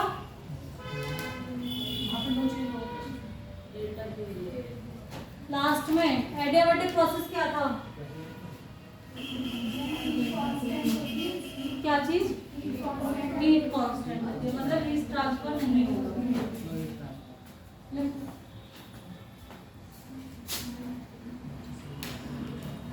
एडियाबैटिक प्रोसेस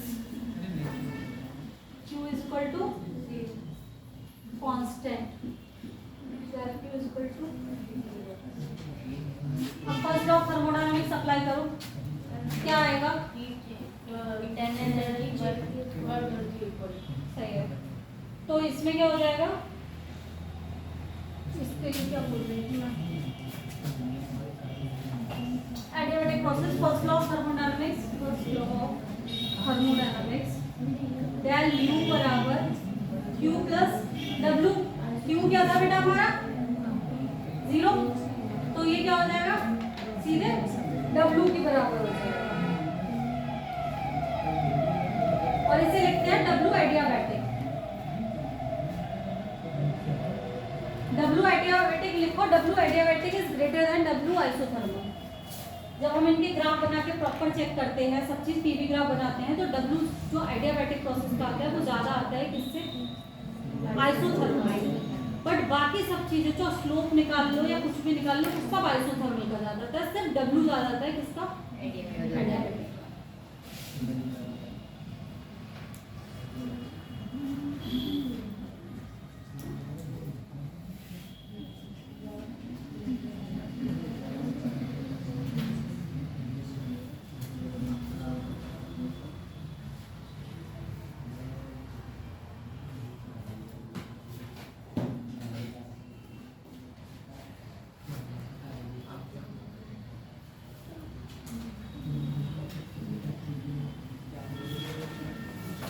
एक सेकंड जरा पीछे का रिवाइज करना, मुझे लग रहा है मैं कुछ ढूंढ रही हूँ, मिल नहीं रहा। तब तक एक बार रिवाइज करो जितना पढ़ाया है।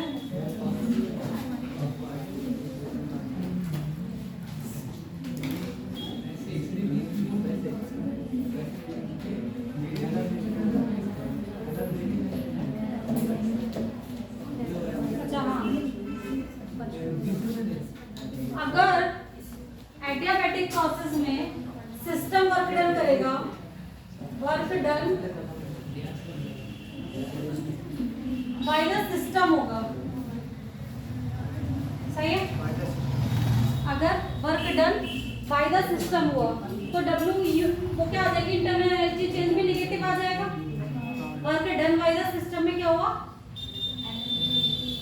वर्क डन बाय सिस्टम में वर्क निगेटिव आया।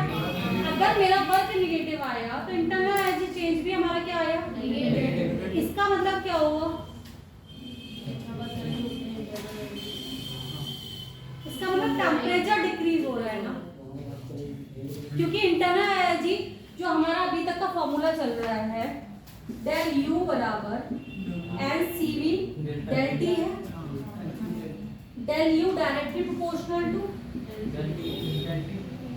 अगर मेरा डेल टी निगेटिव आ गया इट मींस डेल टी कम हुआ है ना, फाइनल से माइनस कर रहे हैं तभी तो हमें डेल टी मिल रहा है। इंटरनल एनर्जी चेंज कम मिल रहा है हमें, जब फाइनल माइनस इनिशियल कर रहे हैं। निगेटिव वैल्यू कब आएगी, जब मेरा फाइनल कम होगा और इनिशियल ज्यादा होगा। इट मींस इंटरनल एनर्जी में कमी आई। इंटरनल एनर्जी में कमी आई तो यहाँ पे किसमें कमी आ गई, अगर ये डिक्रीज करेगा तो ये भी डिक्रीज करेगा। और जब टेम्परेचर डिक्रीज करता है तो इस इफेक्ट को कहते हैं cooling effect. It means on adiabatic process जो हमारा वर्क शो करेगा, जो सिस्टम अगर काम कर रहा है तो वो कूलिंग इफेक्ट को शो करेगा। लिखो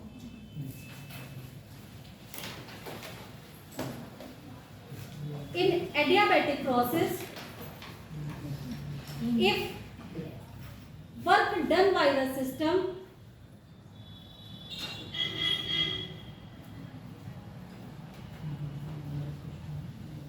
then internal energy of the system decrease, so temperature also decrease.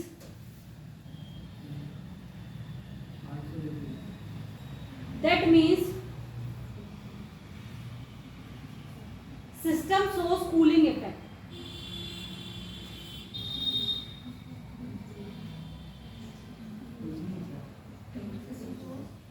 System shows cooling effect.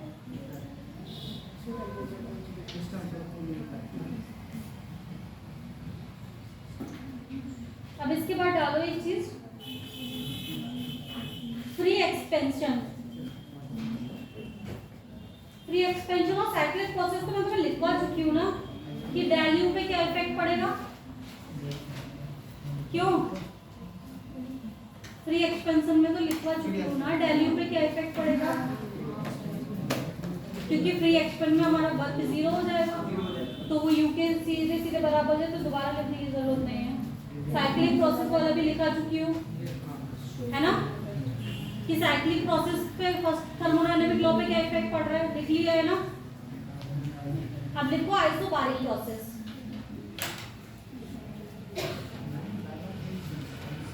Isobaric process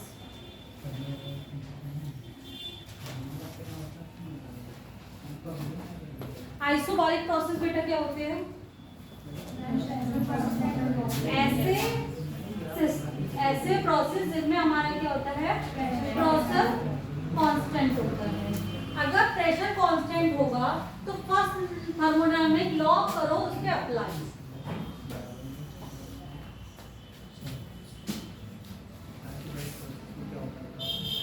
isobaric process में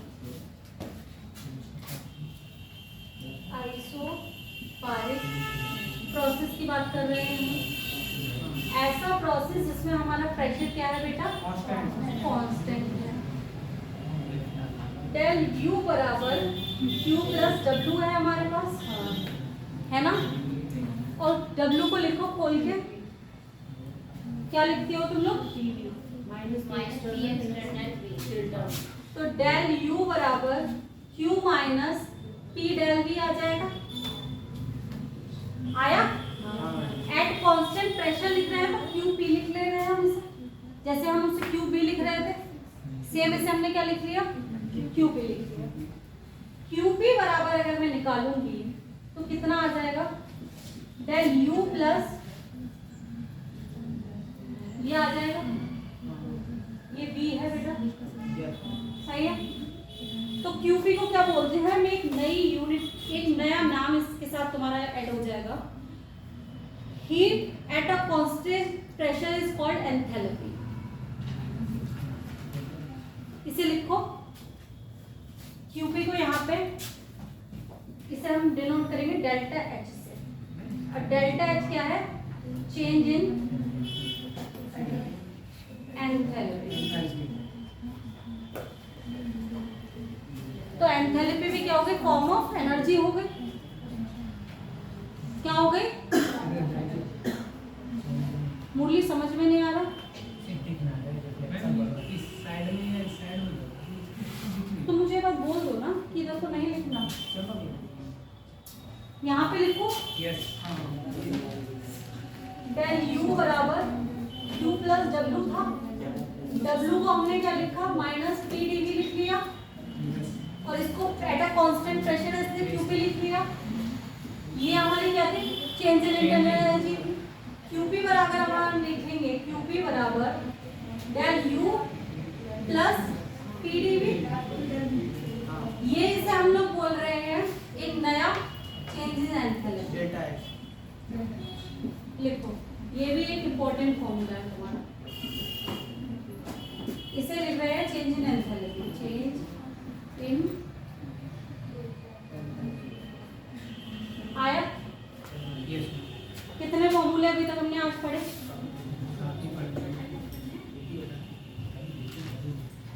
सबसे क्वेश्चन आते हैं कहीं ना कहीं से। अगर तुम्हें क्या दे रखी है, वर्क दे रखा है, इंटरनल एनर्जी दे रखी है, तो तुमसे क्या निकलवा लेगा, एंथैल्पी निकलवा लेगा। अगर मुझे एंथैल्पी चेंज दे रखा है, इंटरनल एनर्जी दे रखी है चेंज, तो मुझसे वर्क निकलवा लेगा। सेम गोज टू ऊपर वाले में हमें क्या क्या दिया हुआ, अगर मुझे हीट दी हुई है तो मुझसे वर्क और इंटरनल एनर्जी निकलवा सकता है। कुछ भी सिर्फ तोड़ मरोड़ के इन्हीं में से एक चीज दी जाएगी।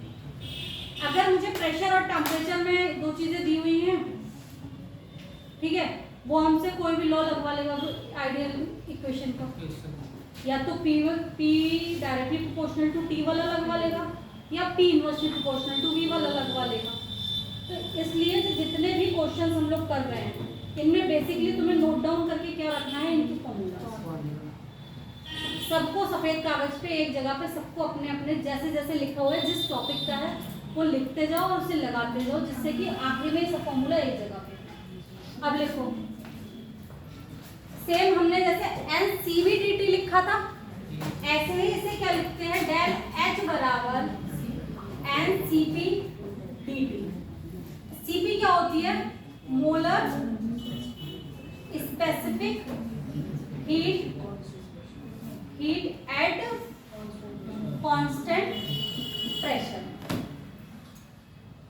आया, लिखो, फॉर 1 मोल डेल H बराबर CP/dt, डेल T लिख लो। तो CP बराबर del H upon del T। मतलब अगर मुझसे वो पूछे CP क्या है, तो change in enthalpy eight constant pressure is called CP। सही है। dt और d जो चीज ऊपर होती है उसमें चेंज दूसरे के रेस्पेक्ट में होती है। जब भी हम डिफरेंशिएशन वाली कोई टर्म लिख रहे हैं, जैसे dH अपॉन dt लिख रहे हैं, तो change in enthalpy with respect to temperature at constant pressure.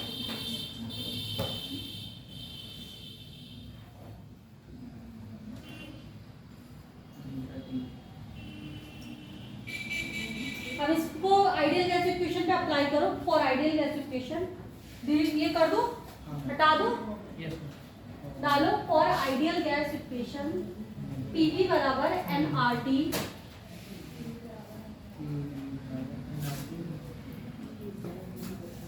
तो अब क्या किसके डायरेक्टली प्रोपोर्शनल होगा या इनवर्सली प्रोपोर्शनल होगा, बताओ मुझे। और आइडियल गैस इक्वेशन PV बराबर nRT for isobaric process T constant है हमारा, तो V ये दोनों भी कांस्टेंट है, V directly proportional to temperature. इससे क्या फॉर्मूला बन जाएगा, V1/V2 is equal to T1/V2।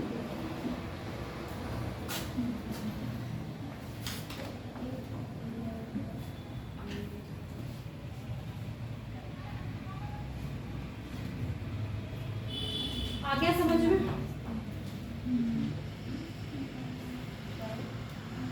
आ गया समझ में? क्या होगा, आया समझ में आपको? आगे बढ़े। अच्छा मुझे एक चीज बताओ, अगर मुझे क्या दिया हुआ है, मुझे दो एंथैल्पीज दी हुई है, दो एंथैल्पीज दी हुई है, दो टेम्परेचर दिए हुए हैं, तो क्या मैं CP निकाल लूंगी या CV? CV निकाल लूंगी ना, कैसे निकलेगा? हाँ, तो वो फॉर्मूला हम कहाँ निकालते हैं, जब हम किसी रिएक्शन की बात करते हैं, सही है। जब हम किसी रिएक्शन के लिए बात करते हैं तो दो टर्म्स के हमारे पास एंथैल्पी दी हुई होंगी, हमें दो टर्म्स के टेम्परेचर दिए होंगे। हमें याद सिर्फ इतना ही रखना है, CP बराबर DH/dt। DH का मतलब है difference of enthalpies and dt का बराबर डिफरेंस इन टेम्परेचर्स। तो जो हाई हो उसमें से लो वाला घटा देना और तुम्हारा रिएक्शन की क्या आ जाएगी, CP निकल जाएगी। Same goes to CV, internal energy में चेंज आ जाएगा, अपॉन में टेम्परेचर में चेंज आ जाएगा, तो तुम्हारा क्या निकल के आ जाएगा, CV निकल के आ जाएगा। सही है?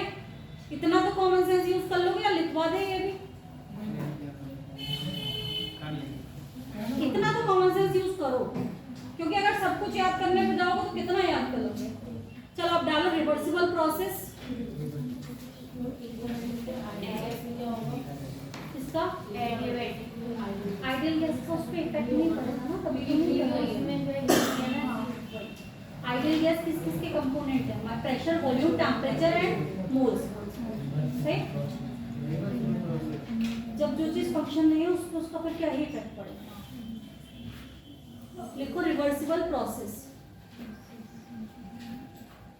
इसकी थ्योरी लिखो, थोड़ा सा टाइम है तो थोड़ा सा समझाऊंगी कल को इसको बड़ा करके, बट अभी इसकी थ्योरी लिखो।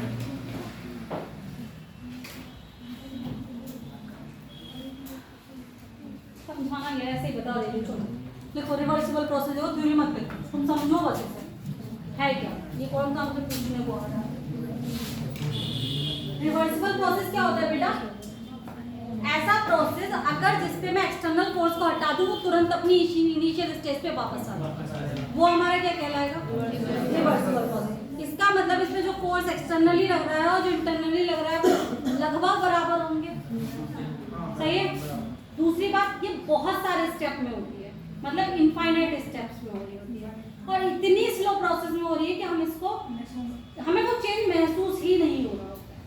सिर्फ क्या है, रोज थोड़ा थोड़ा थोड़ा थोड़ा वो चेंज हो जाएगा, तो वो हमारा क्या है, रिवर्सिबल प्रोसेस।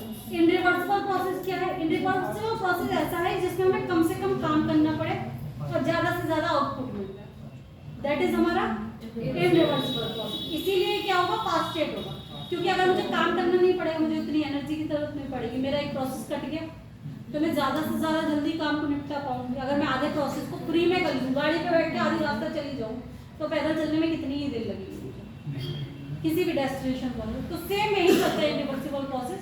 इनरिवर्सिबल प्रोसेस कोशिश ये करता है कि शुरुआत में उसे वर्क डन ना करना पड़े, बिना वर्क डन के उसके काम हो जाए और फिर आगे का प्रोसेस वो अपने निपटा। जैसे कि अगर हम एक पीवी ग्राफ बनाएंगे, प्रेशर एंड वॉल्यूम का हमने ग्राफ बनाया, अगर मैं A to B जा रही हूँ, ये वॉल्यूम है, इसमें इंक्रीज हो रहा है वॉल्यूम या डिक्रीज हो रहा है, मुझे बताओ। अगर मैं इसको वॉल्यूम की फॉर्म में इसको दे रही हूँ, A से मैं B पे जा रही हूँ, वॉल्यूम इंक्रीज हो रहा है डिक्रीज हो रहा है, इतना देखना आता है।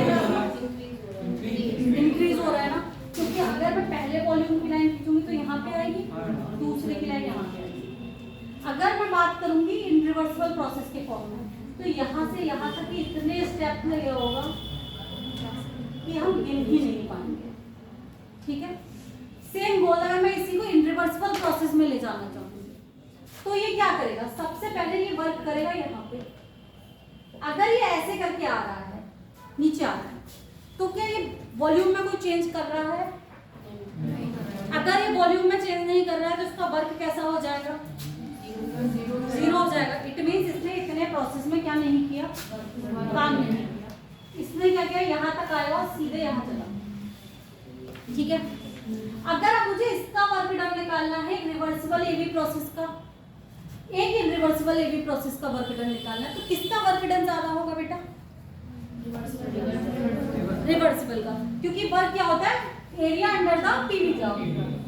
अब अगर मैं रिवर्सिबल के लिए एरिया निकालूंगी तो वो कितना आ रहा है, इतना आ रहा है। ठीक है, अगर मैं सिर्फ इनरिवर्सिबल के लिए ग्राफ निकालूंगी तो ये क्या आएगा, इतना आएगा। तो लिखो work done in reversible process for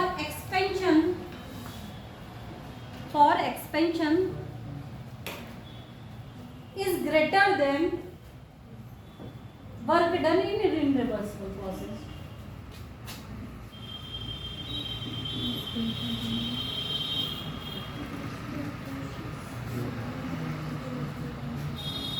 expansion के फॉर्म में था ये, सही है।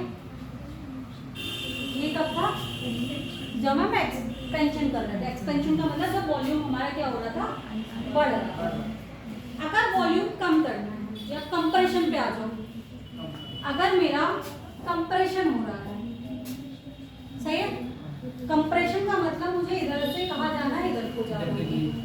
अगर मेरा ए ये है और बी ये है, ठीक है, कंप्रेशन का मतलब क्या हो गया, सॉरी, मेरा ए यही है और बी यही है, वॉल्यूम मेरा क्या हो गया, कम हो गया। अगर मैं अब मैं क्या करूं, अगर मैं बी से, अगर मुझे अब इसके लिए रिवर्सिबल प्रोसेस करना है तो मैं सीधे ए भी ऐसे ही जाऊंगी जैसे ये सीधी लाइन है। अगर मुझे इनरिवर्सिबल प्रोसेस करना है तो मुझे कैसे जाना होगा,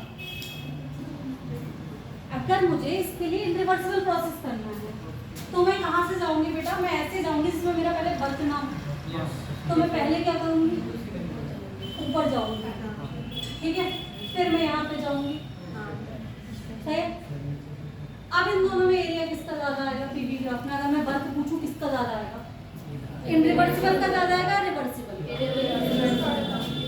इनरिवर्सिबल का ज्यादा आ जाएगा, क्योंकि इनरिवर्सिबल मेरा कौन सा वाला है, ये वाला है, और रिवर्सिबल मेरा कौन सा वाला है, नीचे वाला। ठीक है, इसमें इतना एरिया और ज्यादा आ गया मेरे पास, तो लिखो इन कंप्रेशन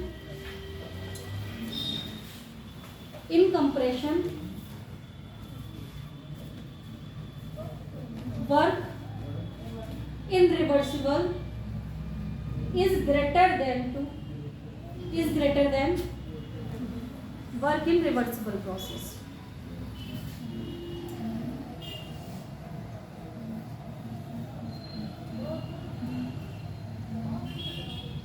और ये तुम्हें ऑब्जेक्टिव की फॉर्म में सीधे सीधे लिख के दे सकता है, जैसे अभी हमने W और Q वाले को क्वेश्चन करे थे ना, ऐसे ही तुम्हें लिख के देगा कि यहाँ वर्क डन पॉजिटिव होगा इन रिवर्सिबल प्रोसेस या निगेटिव होगा। तो तुम्हें क्या देखना पड़ेगा कि हमसे कंप्रेशन में पूछ रहा है या एक्सपेंशन में पूछ रहा है, हमें रिवर्सिबल प्रोसेस दिया है, इनरिवर्सिबल प्रोसेस दिया है, उस अकॉर्डिंग तुम इसका क्या लगा दोगे, आंसर लगा दोगे। तो आज हमने कितनी चीजें खत्म कर ली अपनी,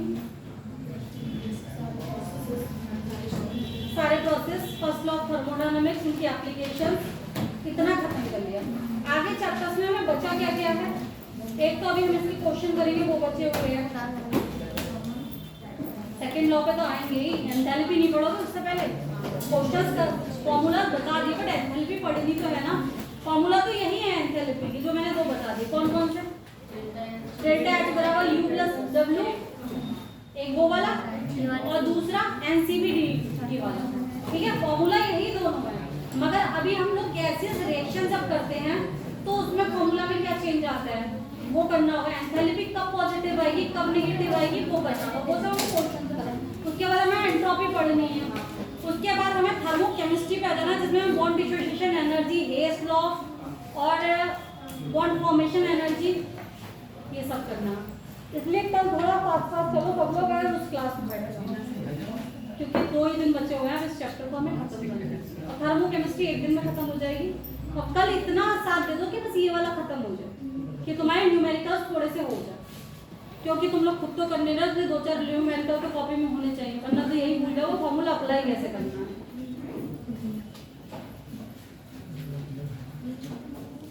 ठीक है, चलो कल मिलते हैं।